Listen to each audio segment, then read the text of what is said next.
UP board UP board 2026 UP board की परीक्षा देने जा रहे प्यारे बच्चों, आपके लिए सामाजिक विज्ञान ओएमआर सामाजिक विज्ञान ओएमआर ना के लिए मिशन मिशन 20 फरवरी 2026 आपके लिए मिशन रखा गया 20 फरवरी 2026 का। और हिंदी में यदि कहा जाए तो हिंदी के लिए लिखा आपके हिंदी के लिए जो आपका मिशन रखा गया है वो है मिशन 18 फरवरी 18 फरवरी 2026 मिशन 2026 18 फरवरी 2026 रखा गया है। अब आपके अंक अब आपके अंक होंगे 90 पार। अब आपके अंक होंगे 90 पार। आइए देखा जाए आपका पहला प्रश्न क्या है? तो आपका पहला प्रश्न आपकी स्क्रीन पे ये है कि राष्ट्रवाद का प्रारंभ किस देश से हुआ? राष्ट्रवाद का प्रारंभ किस देश से हुआ? यह जो राष्ट्रवाद है, यह किस देश से प्रारंभ हुआ था? आपके समक्ष विकल्प हैं जर्मनी, इटली, फ्रांस, इंग्लैंड। तो आप जानते हैं कि सबसे पहले यदि कहीं पे राष्ट्रवाद हुआ था, तो वह था आपका फ्रांस। कहाँ हुआ था? फ्रांस। तो आपका ये विकल्प यहाँ तो सही हो जाएगा। अब आपसे यदि पूछा गया कि फ्रांस का संबंध किससे है, तो आपको लिखना चाहिए नेपोलियन। किससे संबंध है? नेपोलियन से। आपसे यही दूसरा यदि प्रश्न पूछ लिया गया कि फ्रांस फ्रांस में फ्रांस में लोकतंत्र लोकतंत्र को किसने किसने समाप्त किया? लोकतंत्र को किसने समाप्त किया? तो किसने समाप्त किया? नेपोलियन ने ही इसे समाप्त किया था। यदि आपसे कभी पूछा गया कि 1804 में नेपोलियन ने किस संहिता को लागू किया? किस संहिता को लागू किया? तब आप क्या लिखेंगे? तब आपको लिखना चाहिए इसने लागू किया था नेपोलियन संहिता। नेपोलियन नेपोलियन संहिता को लागू किया गया था। यदि कभी आपसे पूछा जाए कि नेपोलियन संहिता को और किस नाम से जाना जाता है, तो आपको बता देना है कि इसे किस नाम से जाना जाता है? नागरिक संहिता। किस नाम से जाना जाता है? तो नागरिक संहिता के नाम से जाना जाता है। आइए दूसरा प्रश्न देखा जाए कि दूसरा प्रश्न आपके लिए कौन-सा तैयार किया गया है? आपके लिए है कि असहयोग आंदोलन का नेतृत्व किसने किया था? असहयोग आंदोलन का नेतृत्व किसने किया था? तो आपके समक्ष विकल्प हैं जवाहरलाल नेहरू, महात्मा गांधी, लाला लाजपत राय या सभी ने। ना तो कौन ऐसे हैं जो असहयोग आंदोलन का नेतृत्व किया था? यहाँ पे आपके 4 विकल्प हैं। अब जैसे यदि कभी आपसे पूछा गया कि जवाहरलाल नेहरू किससे संबंधित है? तो जवाहरलाल नेहरू ये आपके संबंधित हैं किससे? पूर्ण पूर्ण स्वराज से। पूर्ण किससे संबंधित हैं? पूर्ण स्वराज से। लाला लाजपत राय का कहा जाए तो ये संबंधित हैं आपके साइमन कमीशन से। किससे संबंधित हैं? साइमन कमीशन से ये आपके संबंधित हैं। वैसे जवाहरलाल के विषय में दूसरी बात यदि कहा जाए तो ये देश के प्रथम कौन थे? प्रधानमंत्री थे। देश के प्रथम प्रधानमंत्री थे। यहाँ का विकल्प सही हो जाएगा महात्मा गांधी। कौन? महात्मा गांधी। यदि आपसे कभी पूछा जाए कि महात्मा गांधी कब भारतीय राष्ट्रीय कांग्रेस के अध्यक्ष थे, तो आपको लिखना चाहिए 1804 ईस्वी में। 1804 ईस्वी में कहाँ कांग्रेस अधिवेशन कहाँ हुआ? तो यदि आपसे पूछा जाए अधिवेशन कहाँ हुआ कांग्रेस का, तो आपको बस कहना चाहिए कहाँ?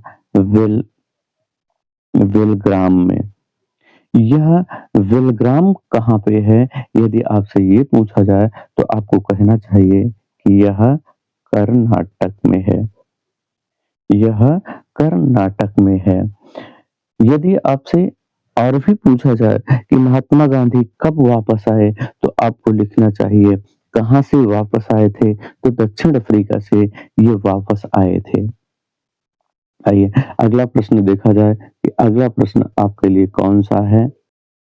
अगला प्रश्न है आपका कि 1845 से 1845 से 1849 के बीच कौन-सा अकाल पड़ा? 1845 से 1849 के बीच में कौन-सा अकाल पड़ा? कौन-सा अकाल पड़ा? भयंकर आलू अकाल था, तिलहन अकाल था या वर्षा काल था या अनाज में अकाल था? तो यहाँ आपको लिखना है कि 1845 से 1849 के बीच में कौन-सा अकाल पड़ा? तो यह अकाल था भयंकर आलू अकाल। कौन-सा था? तो भयंकर आलू अकाल था। यह आलू अकाल कहाँ पड़ा?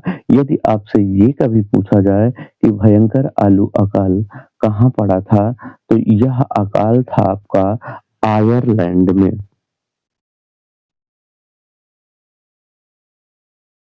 आयरलैंड में। अब आपसे यदि कभी पूछा जाए कि यह आलू आलू हमें कहाँ से प्राप्त है? तब आपका आंसर हो जाएगा आयरलैंड से। कहाँ से? आयरलैंड से। आयरलैंड से ही हमें यह प्राप्त है। आइए अगला प्रश्न देखा जाए कि अगला प्रश्न आपका क्या होगा? प्रथम विश्व युद्ध हुआ। प्रथम विश्व युद्ध हुआ था। तो प्रथम विश्व युद्ध कब हुआ? 1914 में, 1918 में, 1991 में या 1956 में?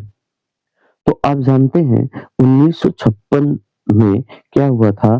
पानीपत का पानी पानीपत का प्रथम युद्ध। क्या हुआ था? पानीपत का प्रथम युद्ध हुआ था। वैसे यदि कहा जाए तो पानीपत के आपके 2 और युद्ध हुए थे। 2 और युद्ध हुए थे। पहला पहला तो आप जान ही गए कि 1556 में हुआ था। दूसरा कब हुआ था? तो दूसरा हुआ था 1556 में। तीसरा कब हुआ था? 1761 में।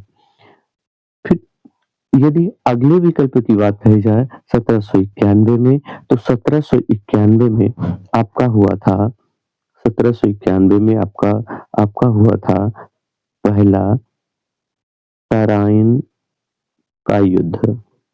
किसका हुआ था? तराइन का युद्ध हुआ था।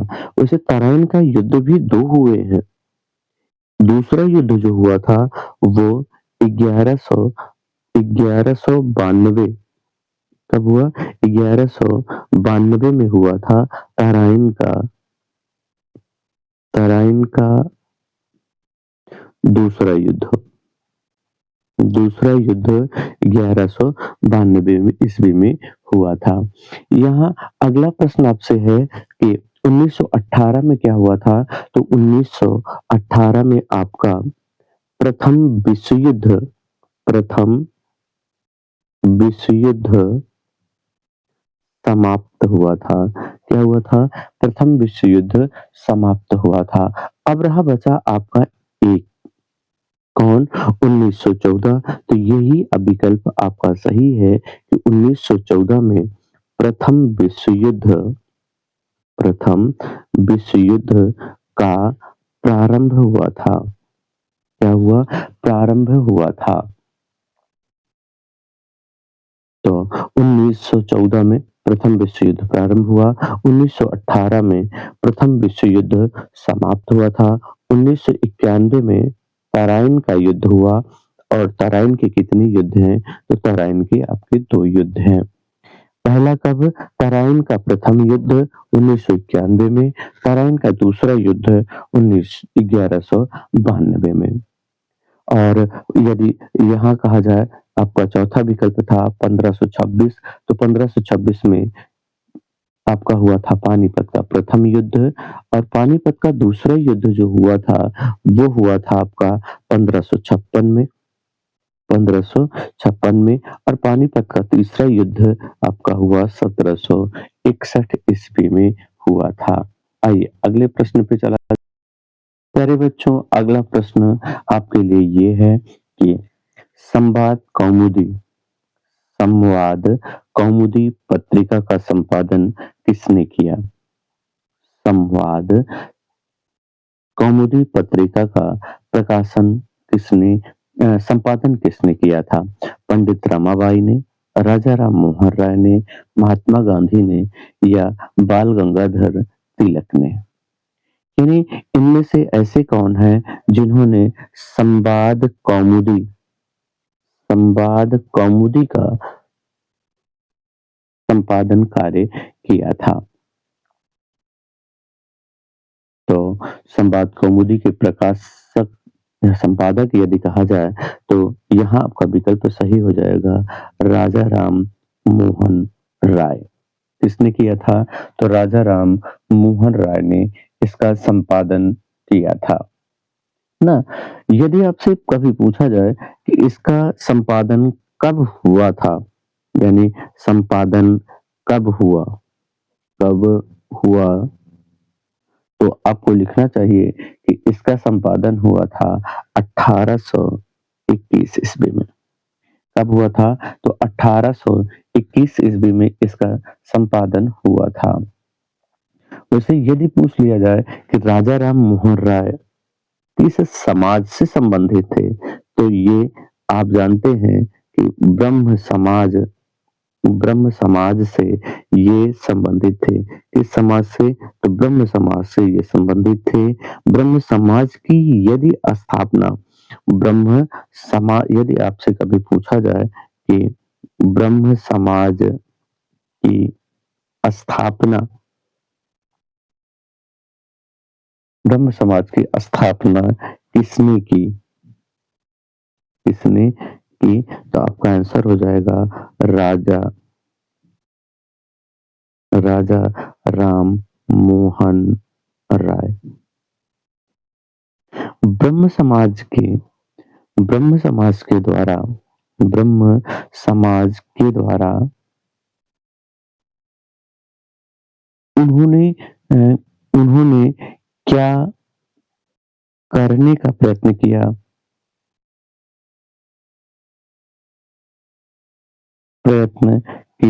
तो आपको लिखना चाहिए कि उन्होंने समाज में व्याप्त बुराइयों समाज में प्राप्त बुराई को समाप्त करने का प्रयास किया। क्या किया? प्रयास किया। उस समय समाज में कौन सी बुराइयां व्याप्त थी? तो आपको लिखना चाहिए कि सती प्रथा, बाल बाल विवाह, कौन से सती प्रथा, बाल विवाह जैसी बुराइयाँ पर्याप्त थी।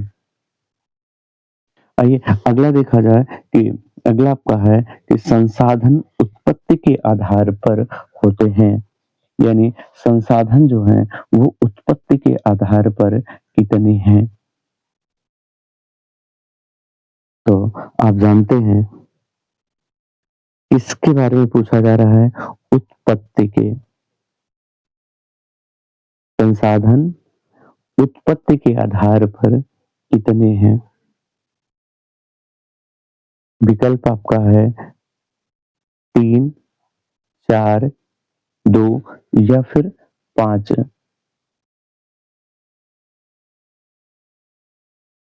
यदि आपसे उत्पत्ति के आधार पे पूछा जा रहा है, तो यहाँ तो आपका राइट आंसर हो जाएगा विकल्प 3 यानी 2 प्रकार के।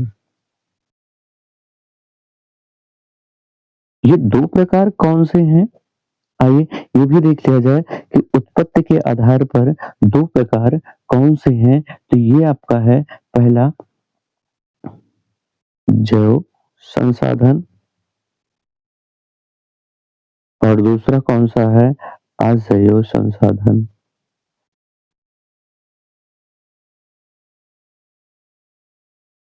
जैव संसाधन और अजैव संसाधन। यदि कभी जैव संसाधन के बारे में आपसे पूछा जाए कि जैव संसाधन क्या है? तो आपको लिखना चाहिए कि जीवमंडल, क्या लिखना चाहिए? जीवमंडल ना से मनुष्य जीवमंडल से मनुष्य, पशुधन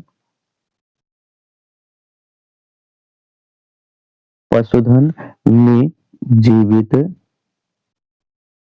पशुधन में जीवित क्या लिखना चाहिए? पशुधन में जीवित रूपों के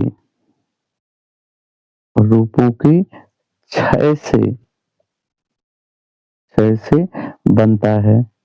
किससे बनता है? जीवमंडल जीवमंडल से मनुष्य जीवमंडल से मनुष्य पशुधन में जीवित रूपों के क्षय से बनता है। किसके क्षय से बनता है? वहीं अजैव संसाधन के बारे में कहा जाए तो यह किनसे बनता है? जो जो निर्जीव जो कौन? निर्जीव निर्जीव वस्तुओं से बनता है। निर्जीव वस, वस्तुओं से बनता है। किससे बनता है? तो निर्जीव वस्तुओं से यह निर्जीव वस्तुओं से बनता है। कौन? यह जो आपका अजैव संसाधन है। अजैव संसाधन आपका बनता है किससे? यह जैसे यहाँ यदि उदाहरण के लिए कहा जाए तो ये हो जाएगा आपकी मृदा मृदा और धातुएँ। उत्पत्ति के आधार पे 2 प्रकार के जैव और अजैव। यहीं यदि आपसे कह दिया जाए कभी कि स्वामित्व के आधार पर किसके आधार पर? स्वामित्व स्वामित्व के आधार पर स्वामित्व के आधार पर जैव संसाधन कितने हैं? तो स्वामित्व के आधार पर जैव संसाधन कितने हैं? 4। कितने हैं? 4। पहला कौन-सा है? यदि आपसे पहला कभी पूछा जाए, पहला कौन-सा है? तो आपका है व्यक्तिगत संसाधन। कौन से? व्यक्तिगत संसाधन। यदि आपसे दूसरा पूछा जाए कि दूसरा कौन-सा है? तो आपको लिखना चाहिए कि सामुदायिक सामुदायिक संसाधन। यदि आपसे तीसरा कहा जाए तो आपको लिखना चाहिए कि राष्ट्रीय संसाधन। यदि आपसे चौथे की बार कहे चौथी के बारे में यदि पूछा जाए तो आपको लिखना चाहिए कि अंतर अंतर्राष्ट्रीय अंतर्राष्ट्रीय संसाधन।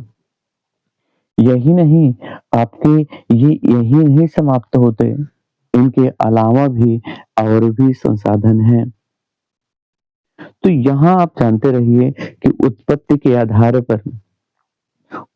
के आधार पर संसाधन कितने प्रकार के? 2 प्रकार के, सेय और आजेय।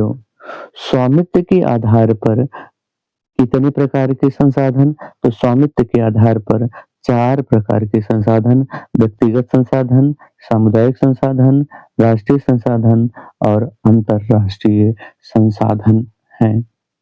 आइए अगला प्रश्न देखा जाए।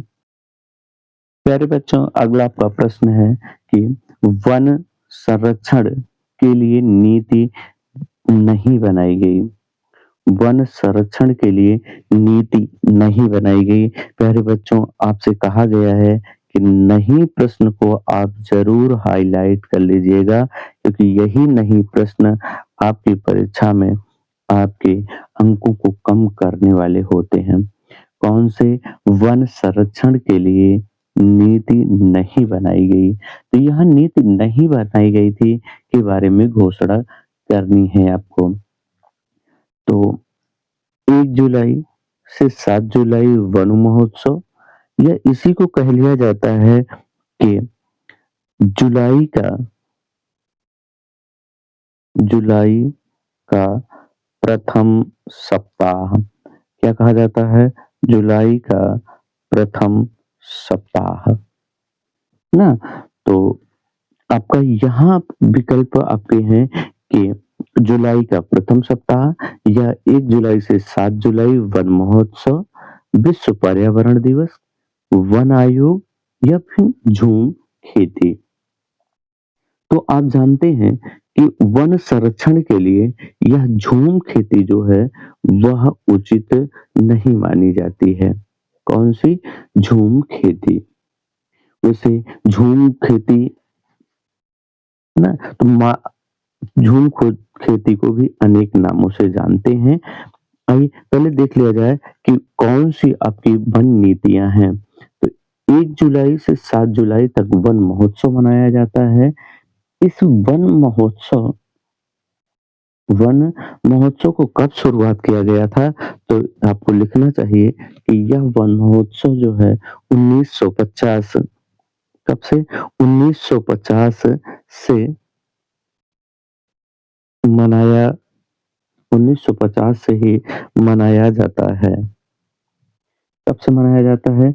1950 से। किसने प्रारंभ किया था? तो तत्कालीन केंद्रीय, इसको कौन शुरुआत किया था? तो आपको लिखना चाहिए कि तत्कालीन केंद्रीय वन मंत्री केंद्रीय वन मंत्री कौन थे उस समय? तो के एम मुंशी के एम मुंशी के एम मुंशी के द्वारा इसको प्रारंभ किया गया था। अगला आपका है कि वन आयोग। तो वन आयोग की स्थापना कब हुई थी? तो वन आयोग की स्थापना 1965 ईस्वी में इसकी स्थापना की गई। स्थापना की गई इसकी वन आयोग की। वन आयोग की स्थापना कब की गई? 1965 में किया गया था। आगे है आपका कि विश्व पर्यावरण दिवस। तो आप जानते हैं कि विश्व पर्यावरण दिवस जो है वो 5 जून 5 जून को मनाया जाता है। 5 जून को मनाया जाता है विश्व पर्यावरण दिवस।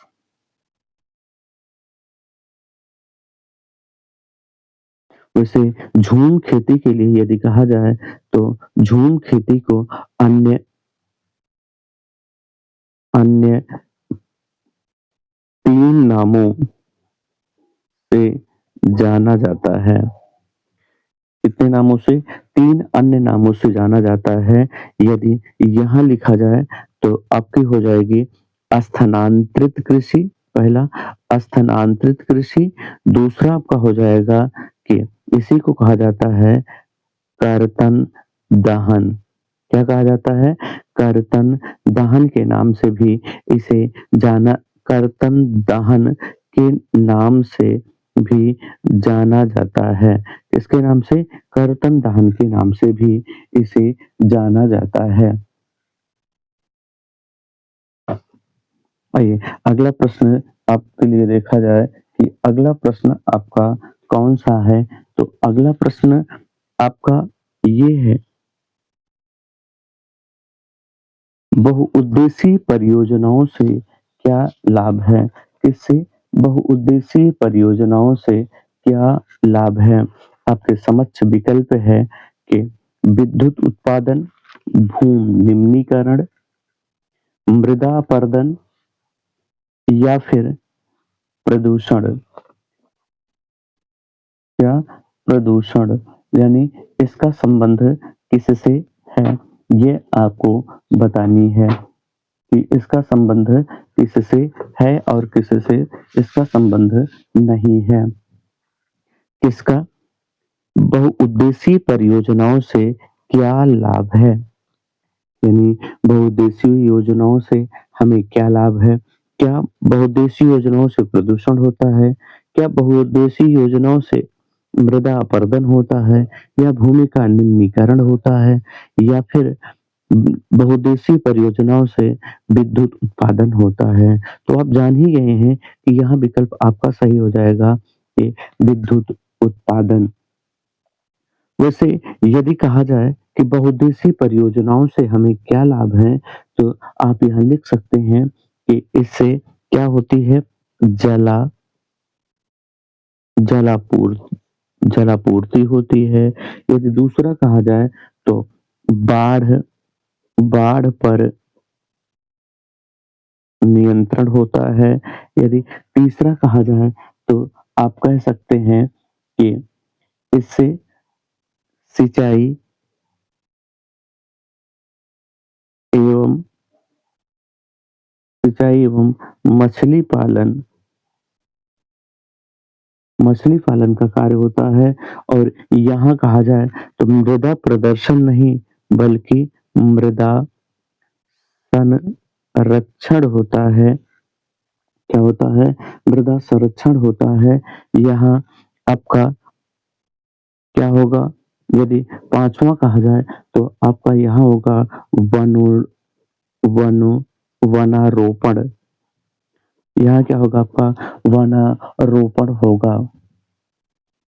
यदि इसकी हानि कहा जाए कि बहुउद्देशीय परियोजनाओं से क्या हानि है, तब आप लिख सकते हैं कि इससे इससे मृदा अपरदन की संभावना बढ़ जाती है। मृदा अपरदन की संभावना बढ़ जाती है। इससे प्रदूषण एवं बीमारियां आपकी उत्पन्न होती हैं। तो ये आपके क्या हैं? ये आपकी, यदि आप लिखना चाहें तो ये आपकी हानियाँ हैं। क्या हैं? हानियाँ हैं। और ये आपके क्या हैं? लाभ हैं। ये आपकी हानियाँ और ये आपके लाभ विद्यमान हैं। अगला प्रश्न आपकी अगला प्रश्न आपका ये है कि अक्टूबर से दिसंबर के मध्य कौन-सी ऋतु होती है?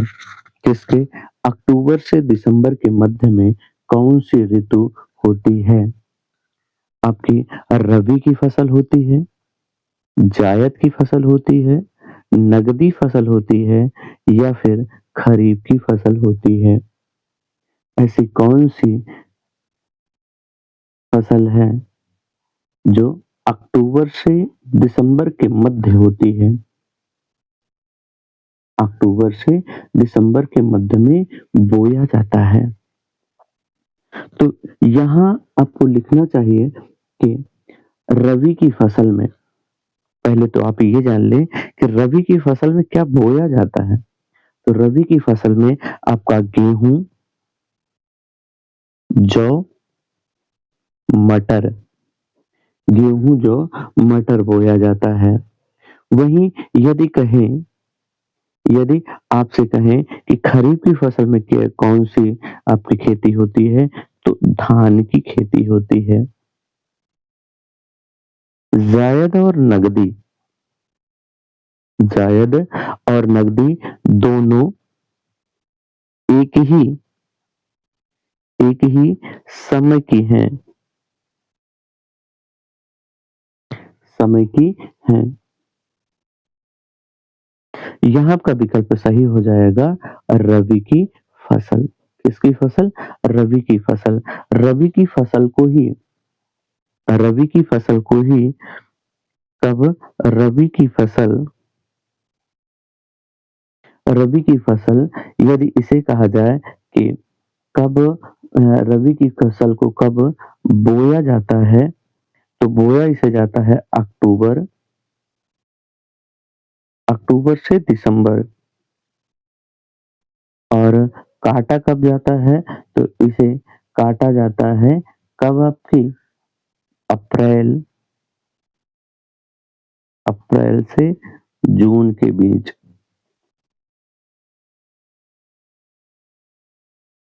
अप्रैल से जून के बीच बोया जाता है, अक्टूबर से दिसंबर के बीच में। काटा कब जाता है, तो अप्रैल से जून के बीच में इसे काटा जाता है। तो आप जान ही गए होंगे कि यहाँ ऋतुएँ कितनी प्रकार की हैं? किसकी बात की जा रही है? फसल ऋतुओं की। कितनी प्रकार की हैं? तो आपकी फसल ऋतुएँ रबी की, खरीफ और जायद की। ये आपकी 3 ऋतुएँ हैं। कितनी ऋतुएँ हैं आपकी? तो 3 3 ऋतु है। 3 ऋतु आपकी हैं। कौन-कौन सी? रबी की, दूसरा खरीफ की, तीसरा नगदी नगदी या फिर जायद की। ये 3 फसलें आपकी हैं।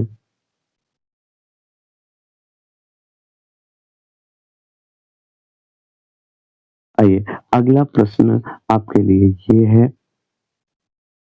आपको बतानी है कि जूट का सर्वाधिक उत्पादन होता है। जूट का सर्वाधिक उत्पादन कहाँ होता है?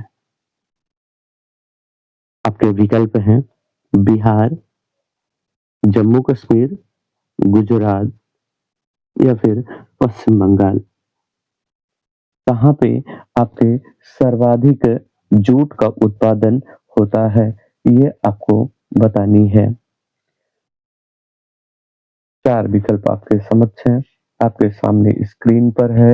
आपको बतानी है कि जूट का सर्वाधिक उत्पादन कहाँ होता है?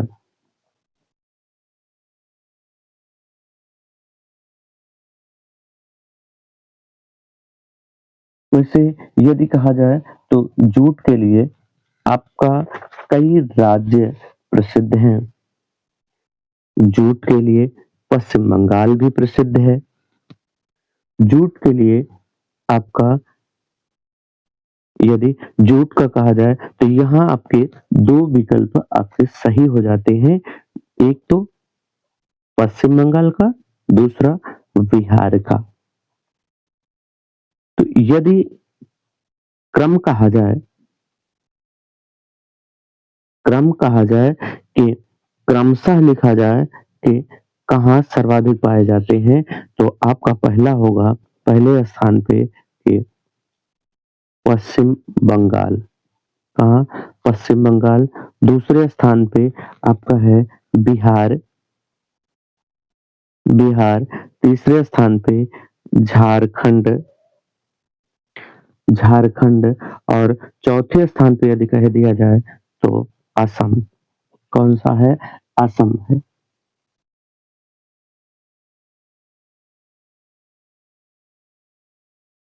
असम में पाया जाता है।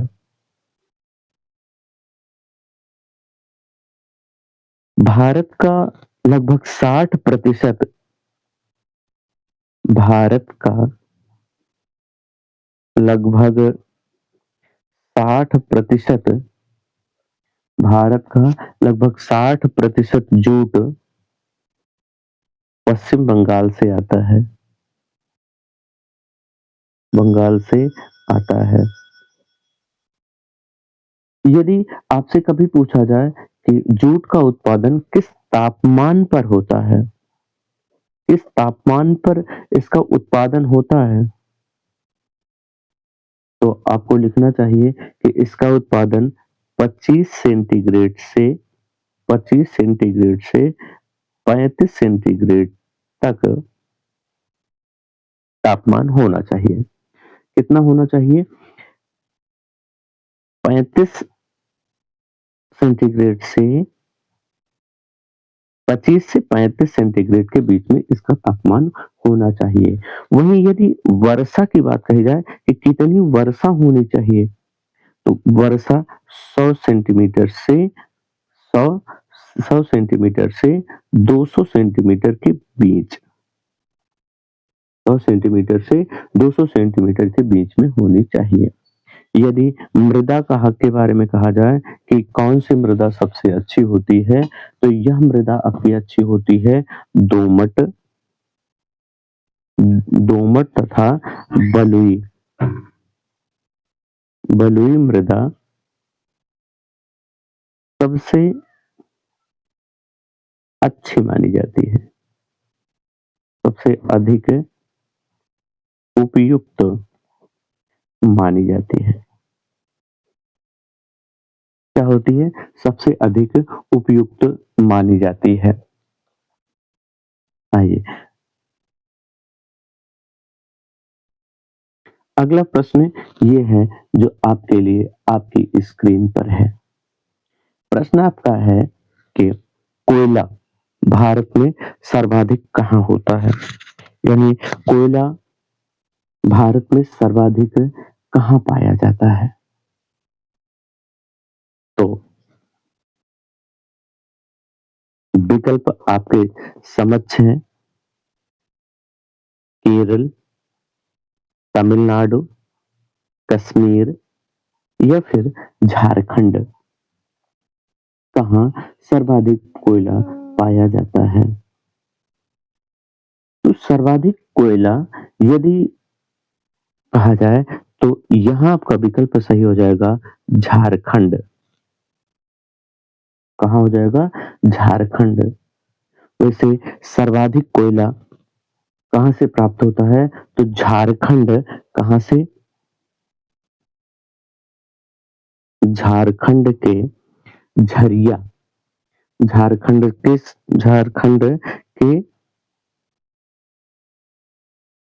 झरिया से प्राप्त होता है। और पश्चिम बंगाल पश्चिम बंगाल के रानीखेत रानीखेत से प्राप्त होता है। कहाँ से? झारखंड के झरिया, पश्चिम बंगाल के रानीखेत से यह सर्वाधिक मात्रा में पाया जाता है। वैसे यदि आपसे कभी पूछा जाए कि कोयला कोयला को अन्य किस नाम से जाना जाता है, तो आपको लिखना चाहिए किस नाम से इसे जाना जाता है। आपको लिखना चाहिए काला सोना। किस नाम से? काला सोना के नाम से इसे जाना जाता है। आइए, अगला प्रश्न आपसे पूछा जाएगा कि भारत की सबसे बड़ी परिवहन प्रणाली है। भारत की सबसे भारत की सबसे बड़ी परिवहन प्रणाली है। कौन सी है? वायु परिवहन, जल परिवहन, सड़क परिवहन या रेल परिवहन? कौन सी है जो सबसे बड़ी है? तो यह विकल्प आपका सही हो जाएगा रेल परिवहन। क्या हो जाएगा? रेल परिवहन सबसे बड़ी है। यदि आपसे पूछा जाए कि भारत में रेल सबसे पहले सबसे पहले कब चली? कब चली? तो आपको लिखना चाहिए कब 1853 ईस्वी में। कब चली? 1853 ईस्वी में चली थी। कहाँ से कहाँ चली? यदि आपसे पूछा जाए कहाँ से कहाँ, तो आपको लिखना चाहिए कि मुंबई मुंबई से ठाणे मुंबई से ठाणे के बीच में यह चली थी। यदि आपसे पूछा जाए कि भारतीय यदि आपसे पूछा जाए कि भारतीय भारतीय रेलवे को कितने ज़ोनों में ज़ोनों में बाँटा गया है बाँटा गया है, तो इसे कितने ज़ोनों में बाँटा गया है? 16 ज़ोनों में इसे बाँटा गया है। कितने ज़ोनों में? 16 ज़ोनों में इसे बाँटा गया है।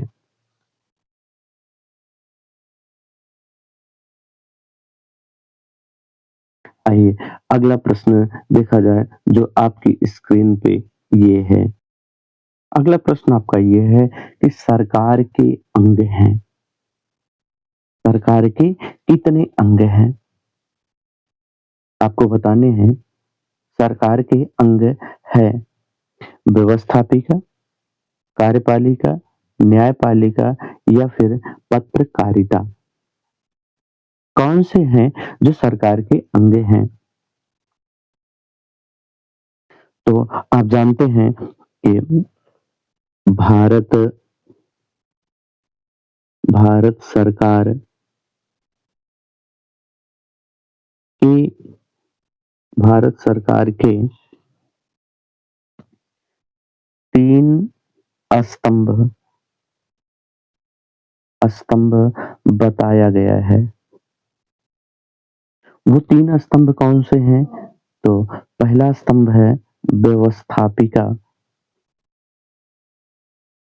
व्यवस्थापिका, दूसरा स्तंभ कौन-सी है? तो वो है कार्यपालिका।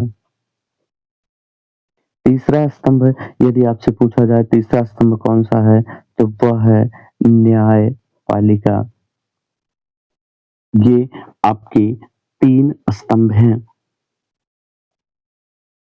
वहीं यदि आपसे पूछा जाए कि सरकार का चौथा स्तंभ चौथा स्तंभ कौन-सा है? कौन-सा है? तो आपको लिखना चाहिए चौथा स्तंभ मीडिया को माना जाता है। किसे माना जाता है? मीडिया। इसी मीडिया को कह लिया जाता है इसी मीडिया को कहा जाता है पत्र पत्रकारिता। इसी मीडिया को कह लिया जाता है पत्रकारिता। तो यहाँ आपका विकल्प सही हो जाएगा आपके यदि कहा जाए तो सभी आपके सभी विकल्प यहाँ हो जाएँगे। आइए अगला प्रश्न देखा जाए कि अगला प्रश्न आपका कौन-सा होगा? तो अगला प्रश्न आपका है कि विधायिका द्वारा बनाए कानूनों पर नियंत्रण होता है। यानी विधायिका द्वारा बनाए गए कानूनों पर किसका नियंत्रण होता है? तो यहाँ आपका है कि कार्यपालिका, न्यायपालिका, स्थानीय जनता या सभी का। तो यहाँ आपका सही हो जाएगा कि किसका होता है? सभी का। कार्यपालिका, न्यायपालिका, स्थानीय जनता और सभी का यहाँ पे आपका नियंत्रण होता है। अगला प्रश्न आपका है कि श्रीलंका कब स्वतंत्र हुआ? श्रीलंका कब स्वतंत्र बना? तो यहाँ आपका सही आंसर हो जाएगा, कब हुआ था? 1947 में, 1948 में, 1949 में या फिर 1959 में। तो यहाँ आपका विकल्प बी सही हो जाएगा, 1948 में यह स्वतंत्र हुआ था। यह स्वतंत्र राष्ट्र के रूप में कब बना? तो 1948 ईस्वी में यह स्वतंत्र हुआ था। अगला प्रश्न आपका ये है कि भारत में केंद्र शासित राज्यों की संख्या है। यदि भारत में केंद्र शासित राज्यों की संख्या कितनी है?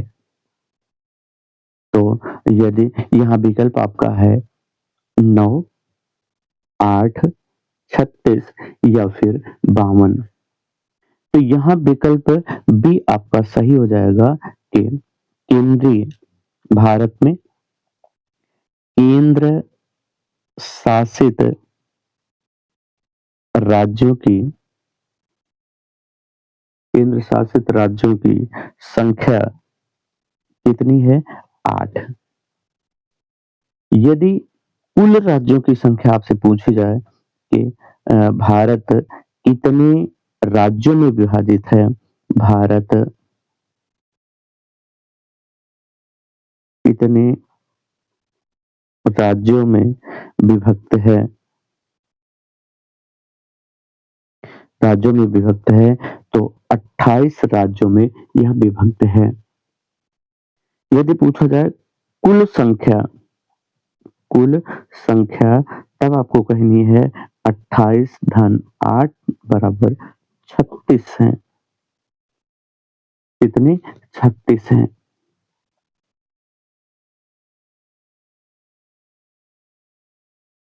वैसे यही यदि मान लीजिए आपसे पूछा गया कि भारत में जिले कितने हैं? जिले या जिलों की संख्या कहाँ? भारत में तो 600 ज़्यादा है। यहाँ उत्तर प्रदेश में यदि कहा जाए कितने हैं तो यहाँ 76 जिला है। कितने? 76 जिला हैं। और यदि भारत की बात कही जाए तो 600 से अधिक जिले विद्यमान हैं।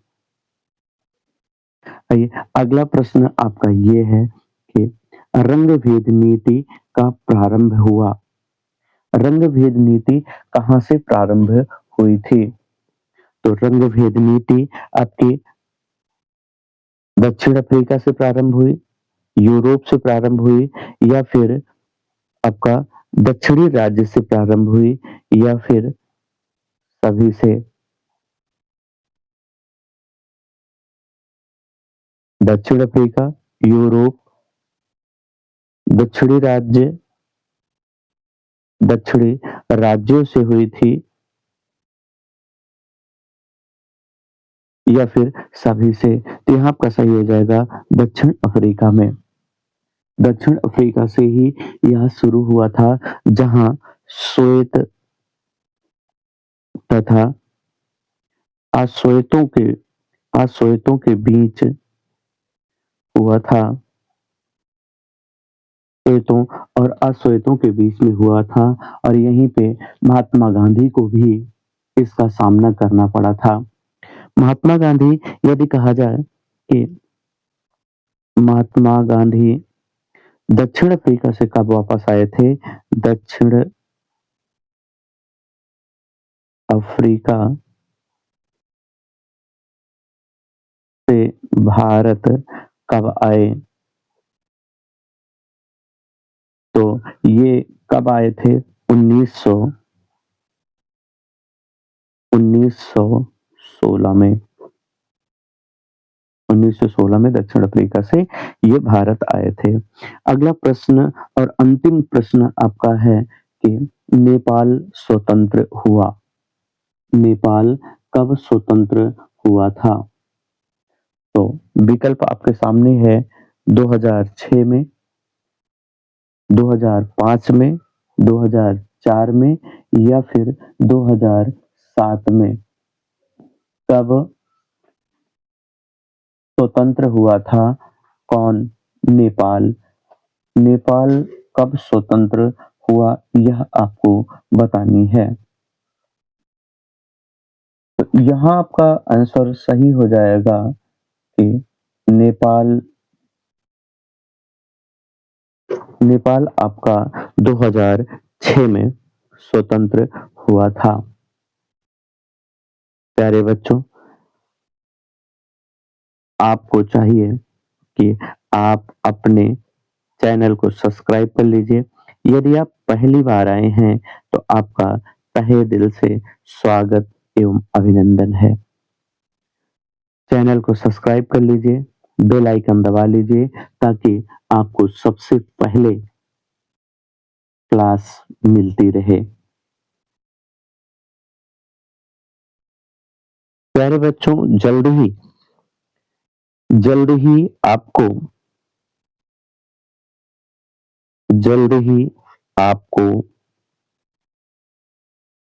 मिशन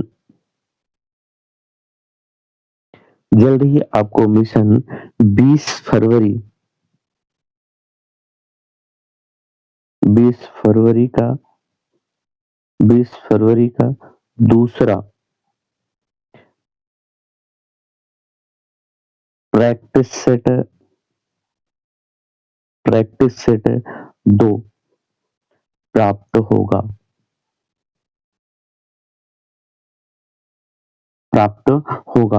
इसी तरह से आपका मिशन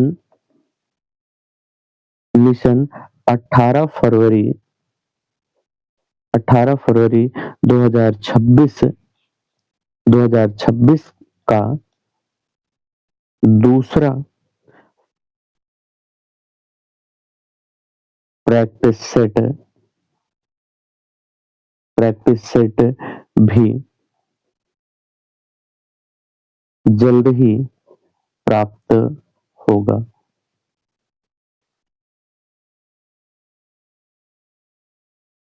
इन दोनों विषयों की विशाद इन दोनों की विशाद चर्चा आपके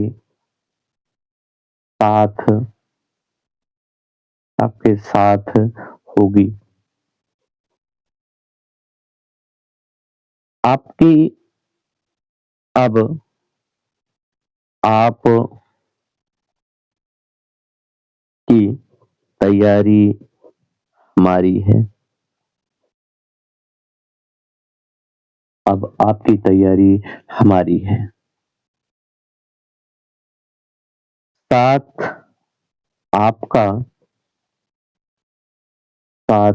आपका अंक 95 पार